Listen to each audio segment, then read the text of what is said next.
তো বন্ধুরা, আজ আমি দেখাবো ডিমের দো পেঁয়াজা। তো এখানে আমি অনেকটা পেঁয়াজ কুচি নিয়েছি, দুটো আস্ত রসুন নিয়েছি, আর এখানে 4টে ডিম নিয়েছি। ডিমগুলো আমি ছুরির সাহায্যে মাঝখান দিয়ে একটু একটু করে কেটে নেব, কারণ ওর ভিতরে মশলাটা গেলে ডিমটা কিন্তু খেতে অনেকটা ভালো হয়, আর ওর ভিতরে মশলাটাও যায়। প্লিজ বন্ধুরা, তোমরা এভাবে একবার ট্রাই করো, কমেন্ট করো আর সাবস্ক্রাইব করে দিও।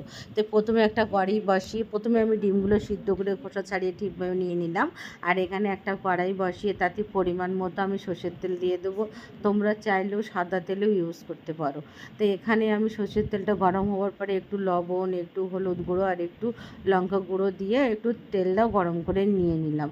নিয়ে তারপরে আমি যে ডিমগুলো খোসা ছাড়িয়ে রেখেছিলাম সেগুলো এক এক করে ওর ভিতরে আমি দিয়ে দেবো, যাতে ডিমটা একটু লাল লাল করে আমি ভেজে নেবো। প্লিজ বন্ধুরা, তোমরা যদি এভাবে একবার ডিমের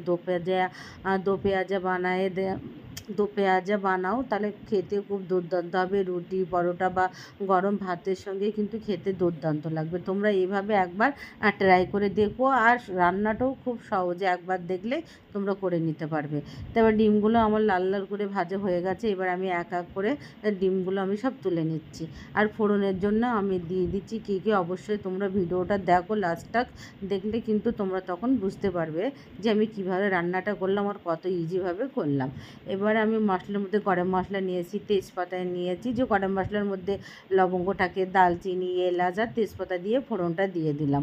দিয়ে যে এখানে কিন্তু আমার একটু পেঁয়াজটা একটু বেশি নিতেই হবে, কারণ ডিমের দো পেঁয়াজা মানে কিন্তু পেঁয়াজটা বেশি লাগে।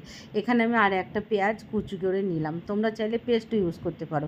আমি এখানে বড় সাইজের একটা পেঁয়াজ কুচি করে নিয়ে নিলাম, নিয়ে একটু লাল লাল করে আমি ভেজে নেব। দেখুন, এভাবে আমি একটু লাল লাল করে ভেজে নেবো, যেন তলায় না লেগে যায় আর কাঁচা গন্ধটা না থেকে যায়। নিয়ে এবারে এর ভিতরে আমি বড় চামচের 1 চামচ আদা আর রসুনের পেস্ট দিয়ে দেবো। তোমরা চাইলেও কুচিও ইউজ করতে পারো। আদা আর রসুনের পেস্টটা দিয়ে আমি একটু লাল লাল করে ভেজে নেব। প্লিজ বন্ধুরা, তোমরা অবশ্যই এভাবে একবার ট্রাই করার তোমরা যদি কমেন্ট করো তাহলে দেখতেও ভালো লাগে, কমেন্টের অ্যান্সারও দিতেও ভালো লাগে। আর এখানে আমি 2টো গোটা রসুন দিয়ে দিলাম, আর এখানে অল্প করে একটু জল দিয়ে দিয়েছি, যেন তলায় না লেগে যায়। মশলাটা যেন ভালোভাবে মানে করা হয়ে যায়। মশলাটা যেন তলায় না লাগে, গন্ধটা না থাকে, তার জন্য কিন্তু আমি একটু জল দিয়ে মশলাটা কষিয়ে নেবো।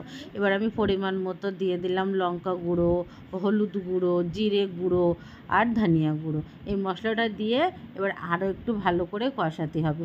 অবশ্যই তোমরা লবণটা একটু দেখে দেবে, কারণ আমি ডিম সিদ্ধ যখন ভেজেছিলাম তখন লবণ দিয়েছিলাম, এই জন্য আমার আর লবণটা দেওয়ার দরকার হবে না, আমার ওই লবণের ভিতরে কিন্তু হয়ে যাবে। এবার আমার পুরো মশলাটা কষানো হয়ে গেছে।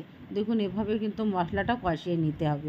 এবার এর ভিতরে আমি একটা দিয়ে দেবো গোটা একটা টমেটো কুচি।